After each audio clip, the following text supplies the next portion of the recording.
രത്നശാസ്ത്ര ആരംഭിക്കുകയായി Janam T വിയിൽ. ഒപ്പമുള്ളത് ഉണ്ണികൃഷ്ണൻ ശിവാസ്. രത്നശാസ്ത്രയിലേക്ക് സ്വാഗതം sir. നമസ്കാരം. നമസ്തേ. നമ്മൾ രത്നശാസ്ത്രയുടെ മുമ്പുള്ള എപ്പിസോഡുകളിലൊക്കെ നമ്മൾ ചർച്ച ചെയ്ത് വന്നൊരു കാര്യമായിരുന്നു ബുധനെക്കുറിച്ചാണ് നമ്മൾ കൂടുതലായിട്ട് ചർച്ച ചെയ്തത്. മിഥുനം ലഗ്നം, മിഥുനം രാശി, അതിൻ്റെ ലഗ്നാധിപനായ ബുധനെക്കുറിച്ച് നമ്മൾ ചർച്ച ചെയ്യുകയുണ്ടായി. അതുപോലെ നമ്മൾ ലാസ്റ്റ് കഴിഞ്ഞ എപ്പിസോഡിൽ നമ്മൾ പറഞ്ഞൊരു കാര്യം, ഒരു വ്യക്തിക്ക് മറ്റൊരു പ്ലാനറ്റും ആളെ സപ്പോർട്ട് ചെയ്യുന്നില്ല. ആളെ ഏക സപ്പോർട്ട് ചെയ്യുന്ന ഒരു പ്ലാനറ്റ് എന്ന് പറയുന്നത് ബുധനാണ്. അപ്പോൾ ആ ബുധൻ്റെ രത്നമായ എമറാൾഡ് മരതകം കുറിച്ച് വലിയ ക്യാരക്ടേജിൽ ആൾ യൂസ് ചെയ്യുന്നതുകൊണ്ടുള്ള ഗുണഗണങ്ങളെക്കുറിച്ചും നമ്മൾ ചർച്ച ചെയ്യുകയാണ്.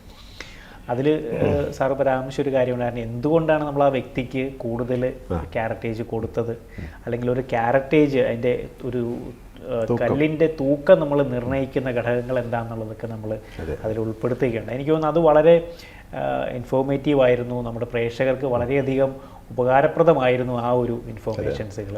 കാരണം പലർക്കും ഉള്ള ഒരു സംശയത്തിനുള്ള ഒരു മറുപടിയാണ് നമ്മൾ ആ എപ്പിസോഡിൽ പങ്കുവെച്ചത്.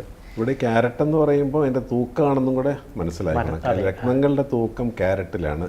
CARAT, ഗോൾഡ് ക്യാരറ്റ് KRAT അതിൻ്റെ പ്യൂരിറ്റിയാണ് കാണിക്കുന്നത്. 916 പ്യൂരിറ്റി, 916K, അങ്ങനെയാണത് വരുന്നത്. ഈ രത്നങ്ങളിലേക്ക് പോകുമ്പോൾ ഒരു 200 മില്ലിഗ്രാം ഒരു ക്യാരറ്റ് നമ്മൾ ഗ്രാമായിട്ട് കമ്പയർ ചെയ്യുകയാണെങ്കിൽ 100 സെൻറ്റ് ഒരു ക്യാരറ്റ്. അങ്ങനെ നമുക്ക് അതിൻ്റെ ഡിവിഷൻസ് അങ്ങനെയാണ് പോകുന്നത്. ഓക്കെ. നമ്മളിപ്പം ഈ എമറാൾഡിനെ കുറിച്ച് പറഞ്ഞു, അതുപോലെ ഈ ബുധൻ്റെ ഒരു ദശാകാലം അത് എത്രയാണ് അതിൻ്റെ ഒരു പീരീഡ്, അല്ലെങ്കിൽ എത്ര വർഷമാണ് ഈ ബുധദശ എന്ന് പറയുന്നത്? 17 വർഷമാണ് ബുധൻ്റെ പീരീഡ്. 17 വർഷം എന്ന് പറഞ്ഞാൽ നന്നായി നിൽക്കുന്ന പൊസിഷനിലുള്ള ബുധദശാക്കാർക്ക് അത് ആവറേജ് നന്നായിട്ട് തന്നെയായിരിക്കും പോകുന്നത്. അപ്പോൾ ബുധൻ ഏതൊക്കെ ഫീൽഡ് ടച്ച് ചെയ്യുന്നത് വന്നു. ഇപ്പോൾ നമ്മൾ മിഥുന ലഗ്നം വന്നപ്പോൾ 4th ഹൗസ് ടച്ച് ചെയ്തു. 4th ഹൗസിൻ്റെ ആധിപത്യം ബുധന് വന്നു. അപ്പോൾ വീട്, ലാൻഡ് പ്രോപ്പർട്ടി, ഇതൊക്കെ ഈ ബുധദശാകാലത്ത് അദ്ദേഹത്തിന് വരണം. കർമ്മരംഗത്താണ്. കർമ്മരംഗങ്ങൾ കുറച്ചൊരു ചേഞ്ചസ് ആർക്കുണ്ട്. അപ്പം ബുധദശ 17 വർഷം എന്ന് പറഞ്ഞാൽ ഈ 17 വർഷവും ഒരേപോലെ പോകണമെന്നില്ല. അങ്ങനെ പ്രകൃതിയിൽ ഒരു നിയമം ഇല്ല. ചിലർ 17 വർഷം തരക്കേടില്ലാതൊക്കെ പോയില്ലേ എന്ന് ചോദിച്ചു. ഇല്ല സാറെന്ന് പറഞ്ഞു. എന്തായിരുന്നു പ്രശ്നം? അതൊരു ഇടയ്ക്കൊരു 3 കൊല്ലം ഇച്ചിരി മോശം ഉണ്ടായിരുന്നു. അത് മനുഷ്യ സഹജമാണ്. അതായത് ഈ 17 വർഷം ഒരേപോലെ ആവത്തില്ല. മറ്റ് ഗ്രഹങ്ങളുടെ ഇൻഫ്ലുവൻസ് തന്നെയല്ല, അത് പ്രകൃതി കൊടുക്കുന്നത്. എപ്പോഴും നമുക്കെപ്പോഴും ഒരു അപ്പ് ആൻഡ് ഡൗൺസ് തന്നതെന്ന് നമ്മളെന്ന് ലെവൽ ചെയ്ത് നമ്മളെ അത് തന്നെ, അതതിൻ്റെ ഒരു സത്യമാണ്. സുഖദുഃഖങ്ങളുടെയും നന്മതിന്മകളും എല്ലാം നിറഞ്ഞ് ആണ് നിൽക്കുന്ന ഇതേ. എപ്പോഴും ഒരേപോലെ 17 വർഷവും ചിരിച്ചുകൊണ്ട് ഹാപ്പിനെസ്സായിട്ട് അങ്ങനെ ഇല്ല. ഏത് ദശാകാലങ്ങൾക്കും ഇല്ല. ഈ റോങ് ദശാകാലങ്ങളാണെങ്കിൽ പോലും ആ റോങ് ദശാകാലം ത്രൂ ഔട്ട്, ഇപ്പോൾ ശനിയുടെ പീരീഡ് 19 ഇയേഴ്സാണ്.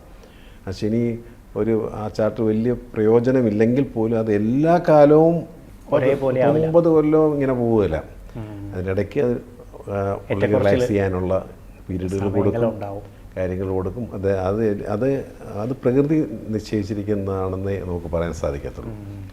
ആ ഒരു അഹങ്കരിച്ചു പോകില്ല. 17 വർഷവും 19 വർഷമൊക്കെ ഭയങ്കര, അപ്പോൾ അത് കൊടുക്കില്ല. അത് ഇപ്പം നമ്മൾ കാണുന്ന ആൾക്കാർ ചിലപ്പോൾ നമ്മൾ വലിയ പൊസിഷനിലൊക്കെ നിൽക്കുക, വളരെ സാമ്പത്തികം നിൽക്കുന്ന ആൾക്കാരും നമ്മൾ കാണുമ്പോൾ ഒരു അങ്ങനെയാണല്ലോ ഞാൻ ജീവിതം. അങ്ങനെയല്ല. അവരോട് ചോദിച്ചാൽ അറിയാം അവരുടെ പേഴ്സണൽ വിഷയങ്ങൾ എന്തൊക്കെയാണ്, ജീവിതത്തിൽ എന്തൊക്കെയാണെന്നുള്ളത്. മുഴുവൻ പെർഫെക്റ്റായിട്ട് ആർക്കാണ് ഒരു ജീവിതം ഉള്ളത്? അതായത് ഒരു കയറ്റം കഴിഞ്ഞാൽ പിന്നെ ഒരു ചെറിയ ഇറക്കം, അതൊരു പ്രകൃതി നിയമം തന്നെ. പ്രകൃതി നിയമം. അപ്പോൾ അതുണ്ടാവും. 17 വർഷം കഴിഞ്ഞ് വരുന്നത് കേതുർദശയാണ്. ഇപ്പോൾ 17 വർഷം ഒരുവിധ ആവറേജ് നന്നായിട്ട് പോകും. പിന്നെ കേതുവിലോട്ട് കേൾക്കുമ്പോൾ കേതു വേണ്ട. Planet of breaks and scars എന്നാണ് പറയുന്നത് കേതുവിന്. അപ്പോൾ അതിപ്പോഴും ഏറ്റക്കുറച്ചിലുകളും 7 വർഷം ഒന്ന് ചെറുതായിട്ടൊന്ന് നമ്മളൊന്ന് സ്ട്രീം ലൈൻ ചെയ്യിക്കും. അത് കഴിഞ്ഞ് വരുന്നത് 20 വർഷത്തെ ശുക്രദശാകാലമാണ്. ഇപ്പോൾ നോക്കിക്കണം ബുധൻ, പിന്നെ 7 വർഷം ചെറിയൊരു ട്രെയിനിങ് പീരീഡ് പോലെ ആ കേതുവിൻ്റെ ദശാകാലം. ജനറൽ ടോക്കാണ് കേട്ടോ, ജനറൽ. കേതു കഴിഞ്ഞ് വരുന്ന ശുക്രദശാകാലം. അപ്പം മനുഷ്യൻ അങ്ങനെയാണ് എല്ലാം കൊടുത്തിരിക്കുന്നത്, ഒരേപോലെ ഇങ്ങനെ കയറി പോവല്ല. അതിനാ ഒരു ഏറ്റക്കുറച്ചിലുകളും കാര്യങ്ങളും ഉണ്ടാവും. തിമിലയുടെ ഷേപ്പാണ്. പെർക്യൂഷൻ ഇൻസ്ട്രുമെൻറ്റിൽ വാദ്യോപകരണത്തിൽ ചെണ്ട ഒരേപോലെ ഇരിക്കുന്നത് അങ്ങനെയില്ല. തിമില കുറച്ച് ആദ്യം വലുതും പിന്നെ ഇടയ്ക്ക് വെച്ചിട്ട് ബ്രേക്ക് പിന്നെ ഇങ്ങനെ പോകുന്നത്. തിമിലയുടെ അന്ന് നമുക്ക് കണക്കൂട്ടാൻ ശരിക്കും പറഞ്ഞാൽ അപ്പം ആൻഡ് ഡൗൺസ് ഉണ്ടാവും. അപ്പോൾ കേതുദശ നമ്മൾ കുറച്ച് സ്ട്രഗിളിങ് വരും. അത് കേതു രോഗസ്ഥാനത്താണ്, രോഗം കൊണ്ടായിരിക്കും. കർമ്മസ്ഥാനത്താണെങ്കിൽ കർമ്മപരമായിട്ടുള്ള ചലഞ്ചസ് ആയിരിക്കും, കരിയറിലുള്ള ചലഞ്ചസ് ആയിരിക്കും. 7th ഹൗസിലാണെങ്കിൽ പാർട്ട്നേഴ്സ് തമ്മിലുള്ള ബുദ്ധിമുട്ടുകളായിരിക്കും. ചിലപ്പോൾ ലൈഫ് പാർട്ട്ണറോ ബിസിനസ് പാർട്ട്ണറോ പാർട്ട്ണർഷിപ്പ് ഡീലൊക്കെ ആണെങ്കിൽ അത് ബ്രേക്ക് ചെയ്യാനുള്ള ചാൻസ് ഉണ്ട്. ബ്രേക്ക് ആൻഡ് സ്കാർസ് ആണല്ലോ പുള്ളി.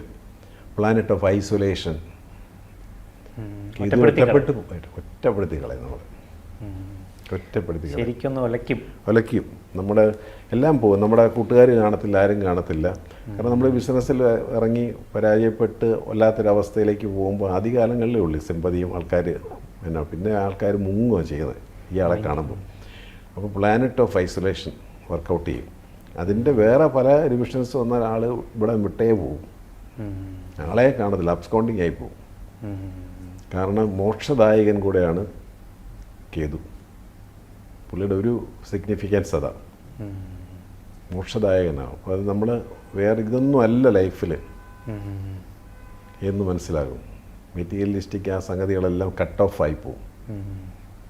ആൾ ഒറ്റപ്പെട്ട് ഒരു ഇതിലേക്ക് അങ്ങോട്ട് പോകാനുള്ള സാധ്യതകളുണ്ട്. നമ്മൾ ഇതിന് മുന്നേ കണ്ട എപ്പിസോഡ് ചോദിച്ചു, നമുക്ക് ലാസ്റ്റ് ഒരു പ്രായമായതിന് ശേഷം 50, 55, 60, 65 കേതുർദശ വന്നാൽ ഈ അനുഭവം ഉണ്ടാവും. ഒന്നുമില്ല, അസുഖമായിരിക്കും.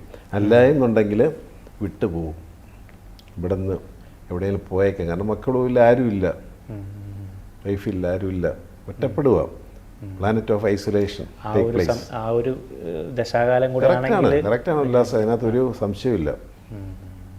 നമ്മൾ ദിവസം ഈ ആൾക്കാരുടെ ഇത് കണ്ട് നമുക്ക് അതിനകത്ത് ഒരു നല്ല ഉറപ്പാണ്. പ്ലാനറ്റ് അപ്പം അങ്ങനെ ഓരോ ദശാകാലങ്ങളും മിക്സഡ് ആയിരിക്കും. പിന്നെ കേതുവിൻ്റെ എൻഡിലായിരിക്കും ചിലപ്പം ഒരു ബിസിനസ്സിന് വഴിയൊരുങ്ങുന്നത്. അങ്ങനെയൊക്കെ ഉണ്ട്, പല കാര്യങ്ങളുണ്ട്. പല സാധ്യതകൾ ഇങ്ങനെ മാറി മറിഞ്ഞു വരും. സാധ്യതകൾ തെളിയും. ചിലപ്പോൾ കേതുദശയുടെ എൻഡിൽ സാധ്യതകൾ തെളിയും. എനിക്ക് തോന്നുന്നു ആ ഒരു വിവരങ്ങളിലേക്ക് നമുക്കൊരു ബ്രേക്കിന് ശേഷം തിരികെ വരാം.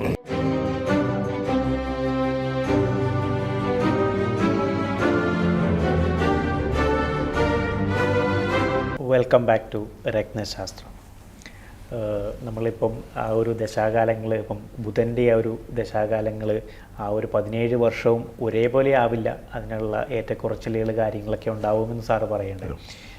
ഇപ്പം ജനറലി നമ്മളൊരു സംശയം ചോദിക്കുകയാണെങ്കിൽ ഇപ്പം ഏതൊരു ഗ്രഹത്തിൻ്റെ ദശാകാലമായിരിക്കും ഏറ്റവും നല്ലതായിട്ട് വരിക?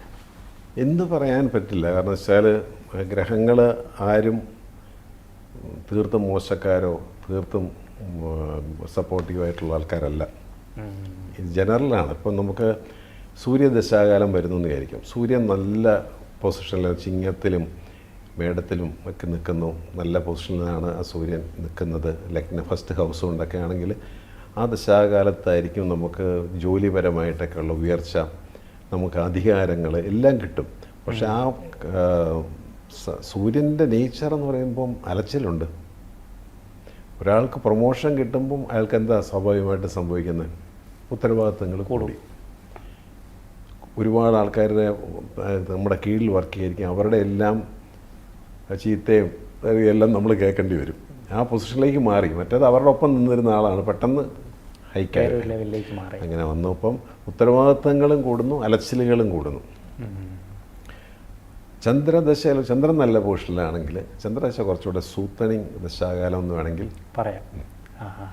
ചന്ദ്രദശ ആ ഒരു സെൻസിറ്റീവായിട്ടുള്ള ഒരു പ്ലാനറ്റാണ്. സ്മൂത്താണ്. വളരെ സ്മൂത്തായതുകൊണ്ടാണ് നമ്മൾ മനസ്സിനെയും ആണ് അതിൻ്റെ ഇൻഫ്ലുവൻസ് ചെയ്യുന്നത്. മൂണെപ്പോഴും ഇൻഫ്ലുവൻസ് ചെയ്യുന്നത് മനസ്സാണത്. അപ്പം ദശാകാലങ്ങൾ മാറിയും ചൊവ്വയുടെ പീരീഡ് വന്നാൽ നല്ല ചൊവ്വ ആണെങ്കിൽ ലാൻഡ് പ്രോപ്പർട്ടി വരും, പവർഫുള്ളായിരിക്കും, പക്ഷെ പലരുടെയും ശത്രുതയ്ക്ക് നമ്മൾ പാത്രീഭൂതനാവും, അലച്ചിലായിരിക്കും, ഇന്നിവിടെയാണെങ്കിൽ നാളെ എവിടെയായിരിക്കും. നേട്ടങ്ങളാണ്, പക്ഷെ കള്ളി കാണത്തില്ല.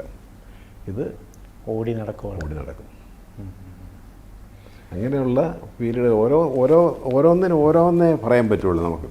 അതായത് ഇന്ന ഒരു ദശാകാലം, ഇന്ന ഗ്രഹത്തിൻ്റെ ദശാകാലമാണ് ഏറ്റവും നല്ലതെന്നൊന്നും നമുക്ക് അങ്ങനെ പറയാൻ പറ്റില്ല. അത് ഓരോ വ്യക്തികളും അവരുടെ ആ ഒരു ചാർട്ടും ഗ്രഹങ്ങളുടെ പൊസിഷനും ഒക്കെ അനുസരിച്ചായിരിക്കും അത് മാറി അങ്ങനെ പോകുന്നുള്ളൂ.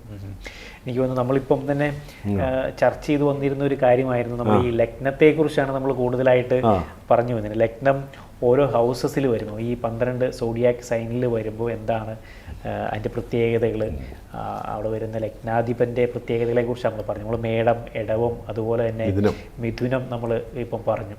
ഇനി എനിക്ക് തോന്നുന്നു മിഥുനത്തിൻ്റെ ഡീറ്റെയിൽസുകൾ, മിഥുനത്തിൻ്റെ അധിപനായ ബുധനെക്കുറിച്ച് നമ്മൾ അതിൻ്റെ എല്ലാ കാര്യങ്ങളും നമ്മൾ ചർച്ച ചെയ്തു. അടുത്തത് 4th ഹൗസ് എന്ന് പറയുന്നത് കർക്കിടകം, സൈൻ ഓഫ് അക്വേറിയസ്. ഇരുവശങ്ങളിലേക്കും ചെരിഞ്ഞിരിക്കുന്ന ഒരു ഞണ്ട്, സൈഡായിട്ട് കട്ടിയേറിയ തോട്, മൂർച്ചയേറിയ കാലുകളും ആ പിടുത്തം. എന്തിനു വേണ്ടിയിട്ട്? ഉള്ളിലിരിക്കുന്ന ആ സോഫ്റ്റായിട്ടുള്ള മൃദുല ഭാഗത്തെ സംരക്ഷിക്കാൻ വേണ്ടിയിട്ടുള്ള ഒരു സൈനാണ്. 4th ഹൗസ് എന്ന് പറയുന്നത് മേടത്തിൻ്റെ 4th ഹൗസ്. 4th ഹൗസ് എപ്പോഴും വീട്, ലാൻഡ്, പ്രോപ്പർട്ടി, ചൈൽഡ്ഹുഡ്, അമ്മ, ഇതെല്ലാം ഉണ്ട്. 4th ഹൗസിൽ 4th ഹൗസ്. ആ 4th ഹൗസ് എന്ന് പറയുമ്പം കർക്കിടകം രാശി ചന്ദ്രൻ്റെ രാശിയാണത്. ചന്ദ്രൻ വളരെ സെൻസിറ്റീവായിട്ടുള്ള പ്ലാനറ്റാണ്. ചന്ദ്രൻ വീട്, ലാൻഡ്, പ്രോപ്പർട്ടി കാര്യങ്ങളും ഒക്കെ ആയിട്ട് ഉള്ള ആളും ചൈൽഡ്ഹുഡുമായിട്ടും ഭയങ്കര സെൻറ്റിമെൻറ്റ്സ് ഉള്ളവർ, സെൻറ്റിമെൻ്റൽ ഫീലിങ്സ്, പഴയ കാര്യങ്ങൾ. ഈ ഇപ്പോൾ ചന്ദ്രൻ നന്നായിട്ട് നിൽക്കുന്ന ആൾക്കാരിൽ ഇപ്പോൾ ലഗ്നാധിപൻ ചന്ദ്രൻ, കർക്കിടക കൂറ് ഇവരെല്ലാം, ഈ കർക്കിടക കൂറുകാരെല്ലാം ഈ നേച്ചറാണ് വരുന്നത്. ലഗ്നവും രാശിയും രണ്ടാണ്. പക്ഷേ ലഗ്നാധിപൻ തന്നെ ചന്ദ്രനായിട്ട് വരുന്ന കർക്കിടകക്കാരുണ്ടാവും. അപ്പോൾ അവർക്ക് ആൾക്കാർ കുറച്ച് ഷോർട്ടായിരിക്കും, സൈസ് വൈസിൽ വലിയ മുഖത്തിനൊരു വട്ട ഫേസ് ആയിരിക്കും, ചന്ദ്രൻ്റെ ഫേസ് ആയിരിക്കും. അപ്പം നമുക്ക് ചില ഗ്രഹനിലകളിൽ നമുക്ക് ടൈം ഓഫ് ബർത്തിന് ചിലർക്ക് കൺഫ്യൂഷനുണ്ട്. സർ ജനിച്ചിരിക്കുന്നത് 11 മണി എന്നാണ് അമ്മ പറയുന്നത്. അപ്പം നമ്മൾ 11 മണി ചെക്ക് ചെയ്യുമ്പം മിഥുന ലഗ്നമാണ് കാണിക്കുന്നത്. 11:05 പോകുമ്പോൾ കർക്കിടക ലഗ്നമായി മാറി. ഇത് ബ്രിമ്മേ നിൽക്കുക, ഇങ്ങനെയുള്ള കൺഫ്യൂസ്. അപ്പോൾ നമ്മൾ ആദ്യം ചെയ്യുന്നതെന്ന് വെച്ചാൽ പ്ലേസ് ഓഫ് ബർത്ത് കറക്റ്റ് ചോദിക്കും. പ്ലേസ് ഓഫ് ബർത്ത് 2 മണിക്കൂറിൽ ഈ ലഗ്നം മാറിക്കൊണ്ടേയിരിക്കും. അപ്പോൾ മിഥുന ലഗ്നത്തിൻ്റെ കർക്കിടക ലഗ്നത്തിൻ്റെ ബ്രിമ്മേലായി പുള്ളി ജനിച്ചിരിക്കുന്നത്. അപ്പോൾ കണ്ടുപിടിക്കുക എന്നാ മാർഗം? പ്ലേസ് ഓഫ് ബർത്ത് ചോദിച്ചു വിട്ടു, കറക്റ്റ്. കർക്കിടക ലഗ്നം, അപ്പം മിഥുനം ഓൾമോസ്റ്റ് ഫിനിഷ് ചെയ്തു. കർക്കിടകയിലോട്ട് കയറുവാണ്. അതായത് ഇപ്പോൾ 12 മണി ക്ലോക്കെ കണ്ടു നമ്മൾ. പിന്നെ അതിങ്ങനെ കറങ്ങി 12:45 കഴിഞ്ഞ് 5 മിനിറ്റൂടെ എത്തിയിരിക്കുക, 1 5 മിനിറ്റ്. ഇപ്പോൾ സമയം ചോദിച്ചു 1 മണിക്ക് 5 മിനിറ്റേ ഉള്ളെന്ന് പറഞ്ഞു. അല്ലാതെ 12 കഴിഞ്ഞ് 55 മിനിറ്റായെന്ന് അങ്ങനല്ലോ പെട്ടെന്ന് പറയുന്നത്. അപ്പോൾ നമുക്ക് 1 മണിയുടെ ഫീൽഡിലേക്ക് വന്നു, വിശപ്പായി നമുക്ക്, ഇല്ലേ? എന്ന് പറഞ്ഞാൽ മിഥുനത്തിൻ്റെ ബ്രിമ്മേലോട്ട് വരുമ്പം അത് കർക്കിടകമായിരിക്കാം. തന്നെയല്ല ബർത്ത് ടൈമിൽ ചിലപ്പം അങ്ങോട്ടും ഇങ്ങോട്ടൊക്കെ ഹോസ്പിറ്റലിൽ നിന്ന് കിട്ടുന്നതിനൊക്കെ ചെറിയ വ്യത്യാസങ്ങളാണ്. അപ്പോൾ കർക്കിടക ലഗ്നം കൂടെ ആണോ എന്ന് നമുക്ക് നോക്കാൻ, ആളെ നോക്കിയാൽ മതി. കറക്റ്റ് ആൾ, ഒക്കെ കുറവ്, റൗണ്ട് ഫേസ്, കഴുത്തിന് വലിയ സൈസില്ല, നീണ്ട കഴുത്തല്ല, കുറുകിയ കഴുത്ത്, കർക്കിടക ലഗ്നം. ആൾച്ചിരി ഉണ്ടേ ആയിരിക്കും. അപ്പോൾ ഇങ്ങനെ നമുക്ക് ലഗ്നം കണ്ടുപിടിക്കാം. അപ്പോൾ കർക്കിടക ലഗ്നത്തിൻ്റെ അധിപൻ. അപ്പോൾ ഇങ്ങനെയുള്ളവർ എന്താണെന്ന് വെച്ചാൽ ഈ ഞണ്ടിൻ്റെ ഈ സ്വഭാവമുണ്ട്, അത് ഒരു കുടുംബത്തെ പ്രൊട്ടക്റ്റ് ചെയ്യുക. അപ്പോൾ കുടുംബത്തെ എല്ലാം ഒരു കുടക്കീഴിൽ കൊണ്ടുപോകാൻ ആഗ്രഹിക്കുന്ന ആൾക്കാരായിരിക്കും, ഫാമിലി മാൻ ആയിരിക്കും. എനിക്ക് തോന്നുന്നു ഈ ഒരു കർക്കിടക ലഗ്നക്കാരുടെ പ്രത്യേകതകളെക്കുറിച്ച് നമുക്കൊരു ബ്രേക്കിന് ശേഷം പ്രേക്ഷകരുമായിട്ട് പങ്കുവയ്ക്കാം.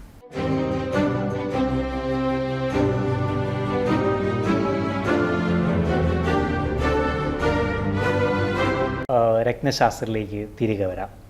നമ്മൾ പറഞ്ഞു വന്നിരുന്നത് കർക്കിടക ലഗ്നക്കാർ, ആ കർക്കിടക ലഗ്നത്തിൻ്റെ ലഗ്നാധിപനായ ചന്ദ്രൻ, ആ ഒരു ഡീറ്റെയിൽസിനെ കുറിച്ച് പറഞ്ഞു. ആ ഒരു വ്യക്തിയെ നമ്മൾ എങ്ങനെയാണ് പെട്ടെന്ന് ആളൊരു കർക്കിടക ലഗ്നക്കാരനാണെന്ന് മനസ്സിലാക്കുക. പ്രത്യേകത നമ്മൾ ശ്രദ്ധിക്കുന്നത് വെച്ചാൽ ഇവർ ഈ ചെറുപ്പത്തിലുള്ള ഇവർക്ക് നൊസ്റ്റാൾജിക് ഫീലിംഗ് കൂടുതലുള്ള ആൾക്കാരാണ്. ഇവരെപ്പോഴും ആ പഴയ കാര്യങ്ങൾ, ചെറുപ്പത്തിലുണ്ടായ കാര്യങ്ങൾ, അത് ഇതൊക്കെ എപ്പോഴും ഏറ്റവും വേണ്ടപ്പെട്ട സുഹൃത്തുക്കളുമായിട്ട് ചുമ്മാ ചർച്ച ചെയ്യും. പഴയ കാര്യങ്ങൾ കൂടുതൽ ചർച്ച ചെയ്യും. വീടുമായിട്ട് അറ്റാച്ച്മെൻറ്റുള്ള കാര്യങ്ങൾ ഒരു ചർച്ച ചെയ്യും. ഇങ്ങനെയുള്ളവർക്ക് നമുക്ക് പുറത്തോട്ടങ്ങനെ ഒരു ജോലി കിട്ടിപ്പോയാൽ വലിയ പാട്. ഒരു 6 മാസം അവരെവിടെയെങ്കിലും വിദേശത്ത് പിടിച്ചു നിന്നില്ല, അവർ തിരിച്ചു പോരും. എന്തെങ്കിലും ഒരു കാരണം ഉണ്ടാക്കി തിരിച്ചു വരും. കാരണം അവരുടെ ബേസ് എന്ന് പറയുന്നത് ഈ പറയുന്ന വീടും അമ്മയും ഒക്കെ ഉണ്ട്, അവിടെ ഉണ്ട്. അതിന് പുറത്തൊരു ചെറിയ ചായക്കടയുണ്ട്. ആ കാര്യങ്ങൾ, ആ പാടോ ഇതൊക്കെ ആയിട്ടായിരുന്നു ഈ ഫീൽഡിലാണ് അവർ പുറത്തോട്ട് പോകുന്നത്. പിന്നെ അവരവിടെ നിൽക്കത്തില്ല. പക്ഷെ 6 മാസം 7 മാസം കഴിയുമ്പോൾ പിന്നെ അത് അവർ ആ രാജ്യമായിട്ട് പൊരുത്തപ്പെട്ടു പോകും. ഒരു നൊസ്റ്റാൾജിക് ഫീലിൻ്റെ ആൾക്കാരാണ് ഈ ഒരു. അത് തന്നെ അത്ര ഒരു ബന്ധം കാണും. ഫാമിലിയൊക്കെ കൂട്ടി നിർത്താനുള്ള ഒരു എപ്പോഴും ഒരു തയ്യാറായിട്ട് നിൽക്കുന്ന ആൾക്കാരായിരിക്കും. അങ്ങനെയുള്ള ഒരു പ്രത്യേക ക്യാരക്ടറുള്ള ഒരു ഇതാണ്. പക്ഷേ നമ്മളുടെ കർക്കിടക ലഗ്നം എന്ന് പറയുന്നത് നമ്മുടെ ഹ്യൂമൻ ബോഡിയിൽ നമ്മുടെ ഹൃദയഭാഗമാണ്. ഹൃദയഭാഗത്ത് ആണ് നമ്മളപ്പം എപ്പോഴും നമ്മൾ ശ്രദ്ധിക്കേണ്ടത്. കർക്കിടക ലഗ്നത്തിൻ്റെ ലഗ്നാധിപൻ തന്നെ രോഗസ്ഥാനത്തും ഒക്കെ നിൽക്കുകയാണെങ്കിൽ ബ്രീത്തിങ് ട്രബിൾസാണ് മെയിൻലി ഉണ്ടാവുക. ഹാർട്ട് ഇഷ്യൂസ്, റോങ് കൺജക്ഷൻസ് എന്നൊക്കെ വന്നാൽ ഹാർട്ട് പ്രോബ്ലംസ് ഒക്കെ പെട്ടെന്ന് കയറി വരുന്നത് ഇതായിരിക്കും. കർക്കിടക രാശിക്കാർ, കർക്കിടക ലഗ്നക്കാർ ഡെഫിനറ്റ്ലി അവർ പ്രാണായാമോ യോഗയോ പ്രാക്ടീസ് ചെയ്യേണ്ട ആൾക്കാരാണ്. ശരിക്കും ചെയ്യേണ്ട ആൾക്കാരാണ്. അല്ലെങ്കിൽ എപ്പോഴും പ്രായമാകുമ്പോൾ അവർക്ക് വരാൻ പോകുന്ന ബുദ്ധിമുട്ട് ശ്വാസതടസ്സമായിരിക്കും. അല്ലെങ്കിൽ എന്തെങ്കിലും വൈറൽ ഇൻഫെക്ഷനൊക്കെ വന്നു കഴിഞ്ഞാൽ ലങ്സിനായിരിക്കും ബാധിക്കുന്നത്. ഇപ്പോൾ കൊറോണയൊക്കെ വന്നപ്പോൾ ഒരുപാട് പേർക്ക് ലങ്സിന് അസുഖം ബാധിച്ചിട്ടുണ്ട്. ചിലർക്ക് അതുപോലെ ക്രോണിക് സ്റ്റേജിലേക്ക് പോയവരുണ്ട്. അപ്പോൾ അത് അങ്ങനെയുള്ളത് ഒരു കൃത്യമായിട്ട് നമ്മൾ ഇവിടെ ശ്രദ്ധിക്കണം. എനിക്ക് തോന്നുന്നു ഈ ഒരു രാശിക്കാർ തന്നെ ഇപ്പം കർക്കിടക ലഗ്നമാണ് അല്ലെങ്കിൽ കർക്കിടക കൂറാണ് എന്ന് പറഞ്ഞിട്ട് ചന്ദ്രൻ്റെ രത്നം വാങ്ങി ഇടുന്നതും ഭയങ്കര ഒരു അപകടം. അത് തന്നെ വളരെ പൊസിഷൻ കറക്റ്റായിട്ട് നോക്കിയിട്ട് വേണം രത്നം ധരിക്കാനായിട്ട്. അത് ശരിക്കും പേൾസാണ് അതിൻ്റെ ചന്ദ്രൻ്റെ മുഖത്ത്. എന്നാലും നമുക്കൊരു ഏജിന് ശേഷം വരുന്ന ആൾക്കാർക്ക് ഒരു 60+ ശേഷം കർക്കിടക ലഗ്നമൊക്കെയാണ് എങ്കിലും നമ്മൾ പേൾസ് കൊടുക്കാറില്ല. പേൾസ് വാദത്തിന് ഉള്ള പ്രശ്നങ്ങൾ, തണുപ്പ് കൂടുതലുള്ളതുകൊണ്ട് അങ്ങനെയുള്ളവർക്ക് ചന്ദ്രകാന്തം എന്ന് പറയുന്ന രക്തം നമുക്ക് ഉപയോഗിക്കാം. വളരെ ശ്രദ്ധിക്കണം. നമ്മൾ ഹാർട്ടുമായിട്ട് ബന്ധപ്പെട്ട് ഇപ്പോൾ ഇതിനകത്തൊരു ചാർട്ടിനകത്ത് കൃത്യം പറഞ്ഞു കഴിഞ്ഞാൽ ഇത് കർക്കിടക ലഗ്നവും കർക്കിടക കൂറുമാണ്. അപ്പോൾ ഇതിനുള്ള ചെറിയ വിഷയം എന്ന് പറയുന്നത് ഈ ലഗ്നത്തിൽ ശനി നിൽപ്പുണ്ട്. ചന്ദ്രനും ശനിയും കൂടെ നിൽക്കുന്നത് അത്ര നല്ലൊരു കോമ്പിനേഷൻ അല്ല. നേരെ ഓപ്പോസിറ്റ് 7th ഹൗസിൽ സൂര്യൻ നിൽപ്പുണ്ട്. അപ്പോൾ സൂര്യ ശനി ബന്ധം ചാർട്ടി വന്നു. അത് ലഗ്നത്തിൽ വന്നു. ലഗ്നത്തിൽ തന്നെ ലഗ്നം ആ ബോഡിയിൽ തന്നെ ബാധിച്ചു. അത് ഹാർട്ട് ഭാഗത്ത് ബാധിച്ചു. ഇത് 2006 ഒരു കുട്ടിയുടെ ഹാർട്ടിൻ്റെ വാൽവിന് ഇഷ്യൂ ഉള്ള കുട്ടികൾ. വാൽവ് ഒരു റീപ്ലേസ്മെൻറ്റിനായിട്ട് അവർ വാൽവെന്തോ ഒരു ഓപ്പറേഷനായിട്ട് അവർ വെയിറ്റ് ചെയ്യുക. അപ്പോൾ ലഗ്നത്തിൽ ചന്ദ്രൻ നിന്നു, ശനി നിന്നു, ശനി സൂര്യ ബന്ധം വന്നു. അപ്പോൾ അത് ഹാർട്ടിനെ ബാധിച്ചു കുട്ടിയായതുകൊണ്ട്. അപ്പം കൃത്യമായിട്ടും അതിന് നമുക്ക് ശ്രദ്ധിക്കേണ്ടതും ഈ കുട്ടിയുടെ ഹെൽത്താണ്. കാരണം ഇതിൻ്റെ ലഗ്നത്തെ എന്ത് എഫക്റ്റ് ചെയ്യുന്നോ, ലഗ്നത്തിൽ നിൽക്കുന്ന ഗ്രഹങ്ങൾ അതിനകത്ത് റോങ് കൺജക്ഷൻസ് വരുവോ റോങ് പ്ലാനറ്റ്സ് നോക്കുകയോ ചെയ്താൽ നമ്മുടെ ലഗ്നത്തെ നമ്മുടെ ശരീരത്തെ ആയിരിക്കും അത് ബാധിക്കുക. അത് കർക്കിടകമായതുകൊണ്ട് ഹാർട്ട് ലങ്സ് ആ ബേസിനായിട്ട് നിൽക്കുന്നത്. മേടമാണ് തലഭാഗമായിരിക്കും. പ്രഷറ്, സ്ട്രോക്ക് ഇങ്ങനെയുള്ള സംഗതികളായിരിക്കും. മീനമാണ് കാലിൻ്റെ പാദമായിരിക്കും. മകരം ഇങ്ങനെ പുറകോട്ട് പോകുന്നതോടെ നമുക്കിങ്ങനെ കയറി റിവേഴ്സിൽ ചിന്തിച്ചാലും അങ്ങനെ വരുന്നത്. ധനുവൊക്കെ വന്നു കഴിഞ്ഞാൽ ബാക്ക് ബോൺ, നടുവിന് വേദന ഇങ്ങനെയുള്ള സംഗതികളായിരിക്കും. അപ്പോൾ ഇതെല്ലാം കണക്റ്റഡാണ്. അപ്പോൾ ചന്ദ്രൻ്റെ മെയിൻ ഇഷ്യൂ ലങ്സ്, കാര്യങ്ങളാണ്. കഫക്കെട്ടുകൾ, റണ്ണിങ് നോസുകൾ, എപ്പോഴും ജലദോഷം, തണുപ്പ് അവർക്ക് അത്ര അഫോർഡബിൾ അല്ല. അപ്പോൾ ഈ പറഞ്ഞ ഈ ചാർട്ടിലെ ആൾക്കാണെങ്കിലും ഈ പറഞ്ഞ പോലെ ചന്ദ്രൻ്റെ സ്റ്റോൺ അധികം നമ്മൾ കൊടുത്തില്ല. ചെറിയ റൂബി, ചെറിയൊരു റൂബി എന്ന് പറഞ്ഞാൽ വളരെ ചെറിയൊരു റൂബി കൊടുത്തിട്ടുണ്ട്. അത് ശരിക്കും ചെക്ക് ചെയ്താൽ ആ റൂബി എന്ന് പറയുന്നത് ചെറിയ ബോഡി ഹീറ്റ് ഉണ്ടാക്കാൻ വേണ്ടി മാത്രം കൊടുത്തിരിക്കുന്ന കോറൽസ് ആണ് കൊടുത്തിരിക്കുന്നത്. മെയിൻലി റെഡ് കോറല, പവിഴം, ആ ഒരു ചുവയുടെ എനർജി. റൂബി എന്ന് പറഞ്ഞാൽ കുഞ്ഞ് റൂബിയാണ്, ഒരു 1 കാരറ്റിന് താഴെയാണ് കൊടുത്തിരിക്കുന്നത്. കോറൽസ് നല്ലൊരു കോറൽ കൊടുത്തിട്ടുണ്ട്. അപ്പോൾ അത് നല്ല ഹെൽത്ത് ഉണ്ടാകും. കോറൽ ഹെൽത്തിൻ്റെ ആളാണല്ലോ പവിഴം. നല്ല ഇറ്റാലിയൻ കോറൽസ്, ബ്ലീച്ച് ചെയ്യാത്തത് വേണം യൂസ് ചെയ്യാനായിട്ട്. കോറൽസിലുള്ള പ്രശ്നം എന്ന് പറയുന്നത് കോറൽസ് വരുന്ന മുഴുവൻ ഈ ബോൺസുകളൊക്കെ പഴയ ഈ ആനിമൽസിൻ്റെയും ഫിഷിൻ്റെയൊക്കെ ബോണുകൾ പൊടിച്ചിട്ട് പൗഡർ മിക്സ് ചെയ്ത് വരുന്ന കോറൽസാണ് കൂടുതലും. കോറലിനൊക്കെ വളരെ വില കുറവാണ്. അതുകൊണ്ട് യാതൊരു പ്രയോജനമില്ല. ചിലപ്പോൾ അഡ്വേഴ്സ് എഫക്റ്റ് ആയിരിക്കും വരുന്നത്. കോറൽസ് കൊടുക്കുകയാണെങ്കിൽ നല്ല ഇറ്റാലിയൻ കോറൽസ് കൊടുക്കാം, ജാപ്പനീസ് കോറൽസ് കൊടുക്കാം. ജാപ്പനീസിന് കളർ കുറവാണ്, ഒരു ചെറിയൊരു യെല്ലോയിഷ് കളറുണ്ട്. ചെമ്പവിഴം എന്ന് പറയുന്നത് ചൊവ്വയുടെ യഥാർത്ഥ കളറ് സൂചിപ്പിക്കുന്നത് ഇറ്റാലിയൻ കോറൽസിനാണ്. അപ്പോൾ കോറൽ ഉപയോഗിക്കുമ്പോൾ കുറച്ചും കൂടെ ശക്തി ഉണ്ടാവും. ഭൂമിയിൽ നിന്ന് ചെറിയൊരു ബോഡി ഹീറ്റ് ഉണ്ടാവും. അപ്പോൾ ആ ഒരു ചെറിയ ചില ചാർട്ടിൽ ചില ഗ്രഹങ്ങൾ നമ്മൾ പെട്ടെന്ന് നോക്കാം, അതിൻ്റെ കല്ല് കൊടുക്കാവോ എന്ന് നമ്മൾ ചിന്തിച്ചിട്ട് വേണം നമുക്ക് കൊടുക്കാൻ. അപ്പോൾ ചിലപ്പോൾ അൺയൂഷ്വൽ ആയിട്ടുള്ള ചില കോമ്പിനേഷൻസ് ചിലപ്പോൾ നമ്മൾ കൊടുക്കേണ്ടതായിട്ട് വരും. അപ്പോൾ ഇതിന് പേൾസ് ഒന്നും കുട്ടിക്ക് നല്ലതല്ല. ഒന്നാമത് ബോഡി തണുപ്പ് ശരിയാണ്. കർക്കിടകക്കൂറുകാർക്ക് ഒരിക്കലും ഈ വലിയ AC അടിയിലൊന്നും കണ്ടമാനം പറ്റത്തില്ല. അതുപോലെ തന്നെ ഒരുപാട് തണുപ്പ്, ഐസിട്ട് കൂൾ ഡ്രിങ്ക്സ്, തണുത്ത സാധനങ്ങളെല്ലാം കഴിക്കാതിരിക്കുക ചെയ്യുന്നത് നല്ലത്. രാത്രിയിലുള്ള കുളി ഇതൊന്നും കൊള്ളത്തില്ല.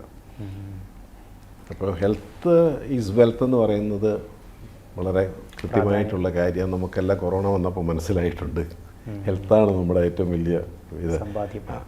ഹെൽത്ത് ചെക്ക് ചെയ്യണമെങ്കിൽ ഫസ്റ്റ് ഹൗസ് ചെക്ക് ചെയ്തിട്ട് എന്തിലാണ് നമ്മൾ ശ്രദ്ധിക്കേണ്ടതെന്ന് നമുക്കൊരു ചൂണ്ടുപലക നമുക്ക് അവിടെ കിട്ടും. അതനുസരിച്ച് നമ്മുടെ കാര്യങ്ങൾ നമ്മൾ മുമ്പോട്ട് ക്രമീകരിക്കുക എന്നുള്ളൂ. എനിക്ക് തോന്നുന്നു നമ്മളിങ്ങനെ ഓരോ ലഗ്നത്തെക്കുറിച്ച് പറഞ്ഞ് കർക്കിടക ലഗ്നം വരെ നമ്മൾ എത്തി നിൽക്കുകയാണ്. ഇനി മുമ്പോട്ടുള്ള എപ്പിസോഡുകളിലും നമുക്ക് കണ്ടിന്യൂവേഷനായിട്ട് നമുക്ക് മുമ്പോട്ട് പോകാം. ഇന്നത്തെ എപ്പിസോഡ് നമുക്ക് വൈൻഡപ്പ് ചെയ്യാനായിട്ടുള്ള സമയമായി. അടുത്തൊരു എപ്പിസോഡിൽ നമുക്ക് കണ്ടുമുട്ടാം. നമസ്കാരം.